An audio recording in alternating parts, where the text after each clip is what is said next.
Pemirsa, kita memasuki kabar nang penambayan.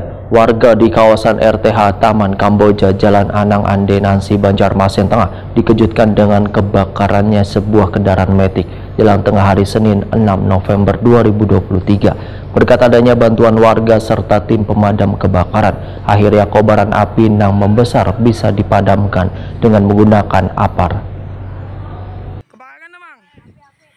Warga di kawasan RTH Taman Kamboja, Jalan Anang Ande Nansi, Banjarmasin Tengah dikejutkan dengan terbakarnya sebuah kendaraan metik jelang tengah hari Senin 6 November 2023. Insiden tersebut terlihat dari video amatir warga yang kebetulan berada di tempat kejadian. Berkat adanya bantuan warga serta tim pemadam kebakaran, akhirnya kobaran api yang cepat membesar tersebut bisa dipadamkan dengan menggunakan apar.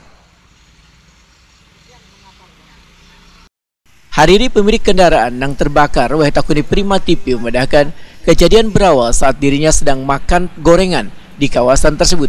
Namun setelah ingin pulang Wan menghidupkan kendaraannya, tiba-tiba terjadi konsleting listrik hingga mengeluarkan percikan api. Untungnya wahai adanya percikan api, ujar Hariri, pedagang gorengan memberitahukannya bila kendaraannya mengeluarkan api.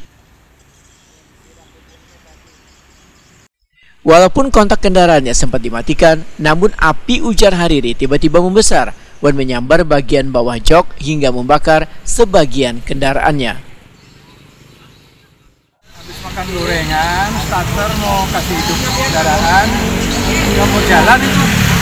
Ibu yang jual gorengan, api, apinya. Tapi saya berhenti, stop lagi, kasih mati mesin, cabut kunci.